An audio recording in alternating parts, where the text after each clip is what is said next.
Oi, a dica de hoje é a respeito da utilização dos panos de prato nas cozinhas. A gente sabe que pela recomendação não se deve usar os panos de pratos na cozinha, mas na prática do dia a dia a gente sabe que o pessoal acaba usando. Para minimizar os riscos de contaminação com relação ao uso dos panos de prato, eu organizei aonde eu trabalho, com as gurias da cozinha, enfim, o número de panos de prato que elas utilizam durante o dia e para que não aconteça o reuso, né?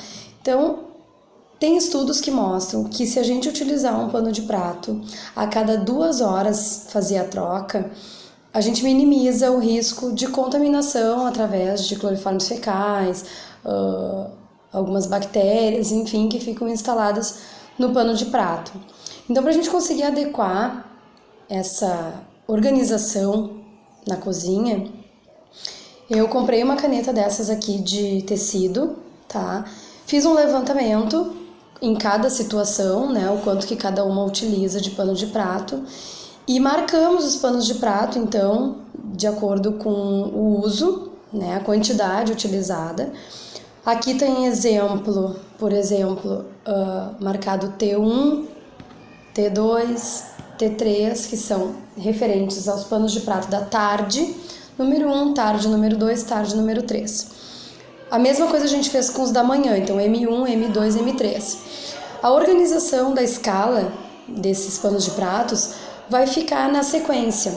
Então elas vão pegar no início da manhã o pano número M1 e vão trocando assim que estiverem usados, molhados, né? E isso normalmente acontece em menos de 1 hora pela quantidade utilizada dos panos de prato. Elas vão pegando a numeração exata na sequência. Isso vai fazer com que elas realmente se obriguem a trocar de pano de prato e não simplesmente reutilizar os da manhã no período da tarde, né? Então, outra coisa que é a recomendação, né, que fica como dica também e que acaba acontecendo com frequência, é estragar a geladeira. E eu tenho observado que muitas vezes estraga a geladeira bem nos locais onde as gurias acabam utilizando a parte de trás da geladeira para secar, né? Então, às vezes a gente faz isso em casa, também coloca meias, né? Enfim, outros tipos de roupas atrás. Então, essa dica, na verdade, ela serve tanto para estabelecimentos comerciais quanto para nossa casa. Quando a gente coloca panos de pratos na parte de trás da geladeira para secar, a gente acaba impedindo a circulação de ar, né, que tem. Então, assim, o motor ele faz um esforço para retirar o calor dos alimentos para poder resfriar esses alimentos. E todo esse processo ele se dá na parte de trás da geladeira. Quando a gente coloca qualquer tipo de obstáculo, de pano, enfim, atrás, a gente faz parar essa circulação. E aí acaba que o motor, ele força mais o motor, né, chegando até a estragar a geladeira.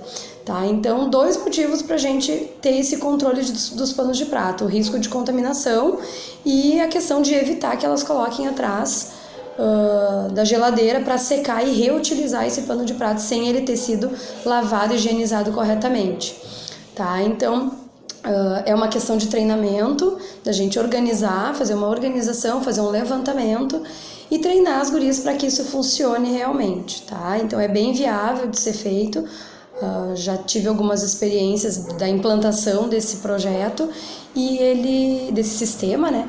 E ele tá funcionando legal, tá? Então, queria deixar essa dica para vocês, pra gente conseguir minimizar e atender as boas práticas de manipulação nos locais onde a gente está trabalhando. Um bom trabalho a todos, até a próxima dica.